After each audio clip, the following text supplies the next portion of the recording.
कहानी सुनो चैनल में आप सभी का स्वागत है।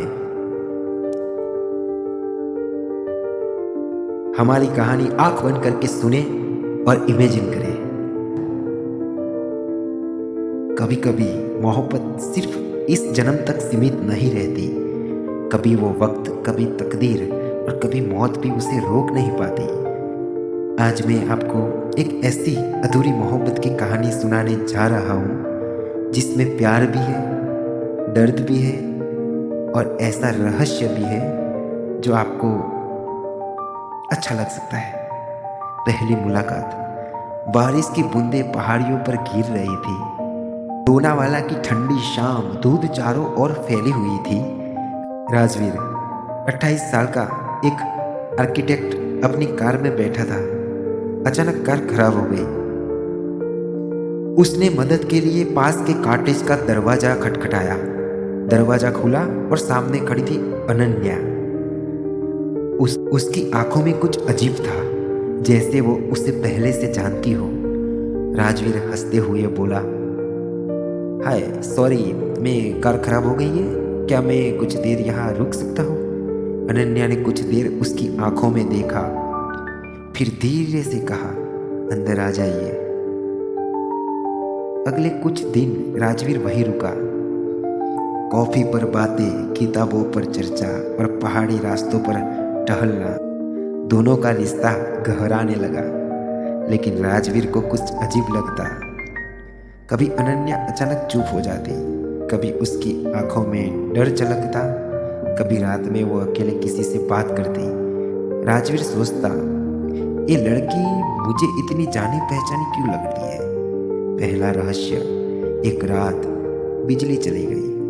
राजवीर मोमबत्ती लेने अटारी में गया और वहां उसने देखा कि अनन्या एक पुराना ट्रंक खोल के बैठी है। उस ट्रंक से उसने कुछ पुरानी तस्वीरें निकाली। राजवीर ने देखा और उसका खून जम गया। वे वही था राजवीर, लेकिन ये तस्वीर 20 साल पुरानी थी। राजवीर कांपते हुए बोला, ये कैसे हो सकता है? ये तो मैं हूँ। अनन्या के हाथ कांप रहे थे। वो बस इतना कह पाई, मैं सब बताऊंगी लेकिन अभी नहीं। प्यार और डर का माहौल। दिन बीतते गए। राजवीर और अनन्या की नजदीकियां बढ़ने लगी, लेकिन हर बार अनन्या उसके करीब आते ही डर जाती। राजवीर ने एक दिन उसका हाथ पकड़कर कहा, अनन्या, मैं नहीं जानता तुम कौन सा सच छुपा रही हो, लेकिन मैं ये जरूर जानता हूँ कि मैं तुम्हें खोना नहीं चाहता। अनन्या की आंखों से आंसू बहने लगे। वो बोली, अगर तुमने सच जान लिया तो शायद तुम मुझसे कभी प्यार नहीं कर पाओगे। अब सच का खुलासा। राजवीर को चैन नहीं मिला। उसने कॉटेज की अटारी में छुपी डायरी पढ़ ली। डायरी में लिखा था, 20 साल पहले मेरा प्यार भी राजवीर ही था। हम शादी करने वाले थे, लेकिन एक हादसे ने उसे मुझसे छीन लिया।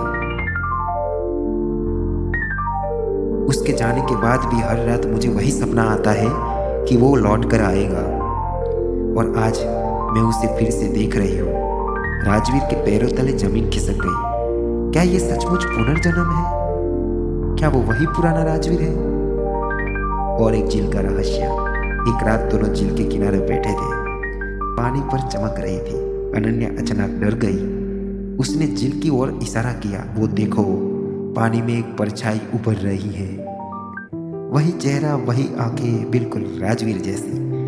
परछाई ने धीमे स्वर में कहा, अनन्या, मैंने वादा किया था कि लौट कर आऊंगा, लेकिन ये राजवीर मैं नहीं हूं, ये सिर्फ तुम्हारा वहम है। अनन्या चीख पड़ी और बेहोश हो गई। आखिरी इकरार। अनन्या होश में आई तो टूटकर रो पड़ी। उसने कहा, शायद मैं तुम्हें अपने पुराने राजवीर की छवि समझ बैठी थी। शायद मेरा दिमाग सालों से इस धोखे में जी रहा है। राजवीर ने उसका हाथ थाम लिया और कहा, अनन्या, चाहे मैं वो पुराना राजवीर हूं या नहीं, लेकिन मैं आज यहाँ हूं और मेरी हर सांस सिर्फ तुम्हारी है। अनन्या ने पहली बार उसे गले लगाया और सिसकते हुए बोली, तो इस जन्म में हमारी मोहब्बत अधूरी नहीं रहेगी? अंतिम रहस्य। कहानी यहाँ खत्म होने लगती है, लेकिन असली रहस्य तो अब सामने आता है। अगली सुबह जब राजवीर अपने कमरे में जाता है, दीवार पर टंगी वही पुरानी तस्वीर अचानक गिर गई। तस्वीर के पीछे खून से लिखा था, इस बार भी अधूरी मोहब्बत। कमरे में सन्नाटा छा गया। राजवीर ने कांपते हुए तस्वीर उठाई। तो दोस्तों, क्या ये वाकई पुनर्जन्म की कहानी थी? क्या अनन्या का दिमाग उसके साथ खेल रहा था, या फिर कोई और ऐसा रहस्य था जिसे हम आज तक नहीं जान पाए? पता नहीं, लेकिन इतना ज़रूर है कि कुछ मोहब्बतें कभी पूरी नहीं होती। अच्छा लगे तो आगे ज़रूर शेयर करें और हमारी कहानियाँ में शामिल हो जाइए।